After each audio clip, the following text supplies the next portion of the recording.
لو أنا هاجاوب أسئلة الinterview كلّها صح زي ما قال الكتاب، هل طريقتي في الكلام في الإنجليزي هتأثّر على تقييم أدائي والّا لأ؟ هل الaccent في الإنجليزي مهم في الinterview والّا لأ؟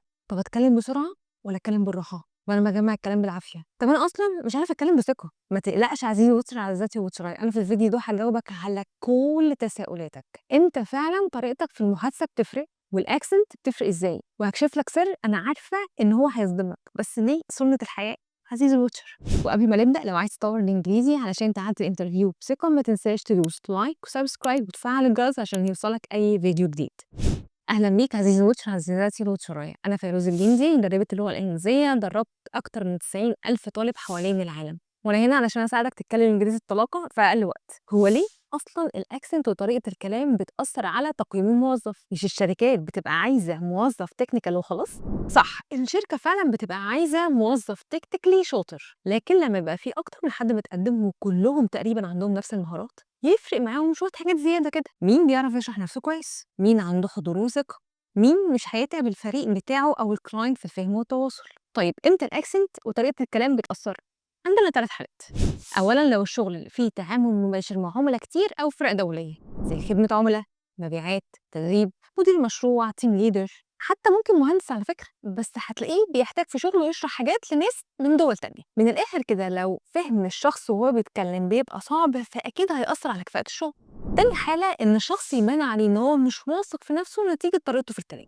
حتى لو أنت شاطر، لو أنت بتتكلم بخوف أو بتغلط في كلمات بسيطة ده ممكن يبين إن أنت مش جاهز دلوقتي إن أنت تتكلم أو محتاج شوية وقت عشان تتأقلم على الوضع اللي أنت فيه. تالت حاجة إنك تنطق كلمات بأكسنت مش مظبوطة أو إنك تقول مصطلحات مش مفهوم، زي مثلا تقول professional بدل professional، أو مثلا ما بتعرفش تقول جملة على بعضها بسرعة بشكل سريع.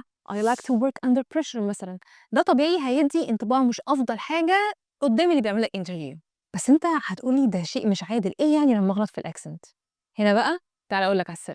الأكسنت مش مهمة، ولكن خليني أقول لك إن في بعض الشركات بتحب تنقي موظفين يكون ليهم باك جراوند معينة، تعليم معين، مستوى اجتماعي معين، اتيتيود معين، وده طبعا بيبان من الأكسنت بتاعتهم وطريقتهم في الكلام. فالاتش ار هنا بياخد عنك فيرست امبريشن، لو انت الأكسنت بتاعتك كويسة فده بيدل على حاجات كتيرة بالنسبة لهم، ولو الأكسنت بتاعتك مش كويسة فده برضو بيدل على حاجات كتيرة بالنسبة لهم. طيب هل احنا بنشجع ده؟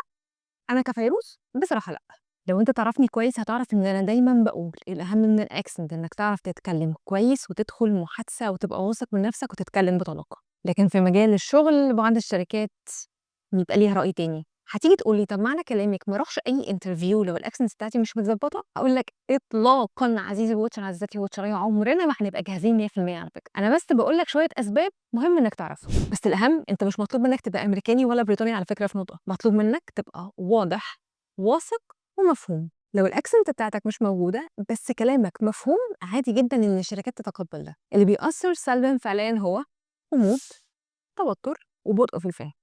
وفي النهاية عايزاك تبقى عارف إن الانترفيو مش بس إنك ترد على أسئلة صح، لكنه كمان نطق وتواصل بشكل كويس. ولو عايزني أعمل لك فيديو فيه أخطاء نطق لبعض الكلمات اللي أنت لازم تتجنبها في الانترفيو اكتب لي في الكومنتس. لو استفدت من الفيديو دوس لايك وابعته لاصحابك اللي عندهم مقابلات شغل، وشوف الفيديو اللي جاي هنا فيه اخطاء شائعه لبعض اسئله الانترفيو لو لسه ما تعرفش اجاباتها مظبوطه.